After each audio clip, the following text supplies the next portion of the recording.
So வணக்கம் guys, நாம் வந்துட்டோம் மினி விலாக். இந்த மினி விலாக் எதுக்குன்னா கைஸ், நாங்கள் மும்பைக்கு வந்தாச்சு கைஸ். ஸோ மும்பையில் நடந்த எல்லா ஸ்டோரியும் உங்களுக்கு நான் சொல்லிட்டு இருக்கிறேன் கைஸ். ஸோ இது வந்து எங்களுடைய நாள், இதுவும் வேறு லெவலில் இருந்துச்சு. ஸோ நாங்கள் லோக்கல் ட்ரெயினுக்கு ஒரு டிக்கெட் எடுத்துகிட்டு நாங்கள் விசிட் பண்ண இடம் தான் வேறு லெவலில் இருக்கும்.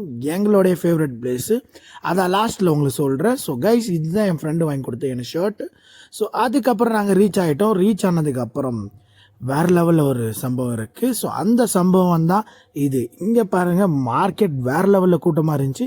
ஸோ அந்த கூட்டத்தையும் தாண்டி எங்களுக்கு கொஞ்சம் பசிக்கும்ல, எங்களுக்கு சோறு தான் முக்கியம் கைஸ். ஸோ சோறு முக்கியமாக இருந்தால நாங்கள் வடைப்பாவு, சமோசா பாவ், அப்புறம் கச்சோரி வேறு லெவலில் இருந்துச்சு. அந்த டேஸ்ட் இந்த மூஞ்சி பார்த்தே தெரிஞ்சிருக்கும் உங்களுக்கு. ஸோ அதனால வேறு லெவலில் டேஸ்ட்டாக இருக்கும். ஸோ ட்ரை பண்ணுங்கள் கைஸ் வந்து. ஸோ மும்பையில் ஃபேவரட் ஃபுட்டு எனக்கு இன்னொன்று இருக்குதுன்னு சொன்னல, அது இதுதான் guys. So fried rice. So fried rice நாங்கள் வந்த இடம் தான் ஒரு கடை. ஸோ கைஸ், அந்த கடை வேறு லெவலில் இருந்துச்சு. அந்த ஹோட்டலில் நாங்கள் கொஞ்சம் ட்ரிப்பிள் ரைஸ், அப்புறம் ப்ளஸ் இந்த கூல்ட்ரிங்க்ஸ் கொஞ்சம் வாங்கினோம் கைஸ். ஸோ ஜீரணத்துக்காக.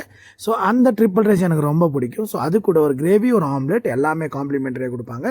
ஸோ எல்லாத்தையும் காசு தான் வாங்குவாங்க, இருந்தாலும் செம்ம டேஸ்ட்டாக இருக்கும். ஸோ அந்த டேஸ்ட்டுக்கு அடிப்படையாக எல்லாமே வேறு லெவலில் இருக்கும். ஸோ கைஸ், நீங்கள் மும்பைக்கு வந்தீங்கன்னா இந்த ட்ரை பண்ணுங்கள் guys. So triple rice, fried rice எது வேணாலும் ட்ரை பண்ணுங்கள். ஸோ மும்பையில் வேறு லெவலில் டேஸ்ட்டாக இருக்கும் அது. ஸோ அங்கே வச்சு இந்த டாய்ஸ் கூட நாங்கள் கொஞ்சம் நேரம் என்ஜாய் பண்ணிவிட்டு எங்கள் மூஞ்சியை நாங்கள் பார்க்கலான்னு சொல்லிட்டு நான் என் மூஞ்சியை பார்க்க ஆரம்பிச்சிட்டேன் கைஸ். ஸோ ரொம்ப அழகாக தான் இருக்குது, கண்ணு வைக்காதீங்க. ஸோ அந்த கண்ணு வச்சதுக்கப்புறம் நாங்கள் கிளம்பியாச்சு வீட்டுக்கு. ஸோ வர வழியில் எல்லோரும் தீபாவளி செலிப்ரேஷன் பண்ணிட்டுருந்தாங்க. ஸோ அந்த தீபாவளியெல்லாம் பார்த்துட்டு ரசிச்சுட்டு நாங்கள் வீட்டுக்கு கிளம்பியாச்சு. ஸோ நெக்ஸ்ட் வ்ளாகில் உங்களை பார்க்குறேன் கைஸ். ஸோ மீண்டும் சொல்கிறேன், லைக், சப்ஸ்கிரைப், கமெண்ட் பண்ணுங்கள் கைஸ். பாய்.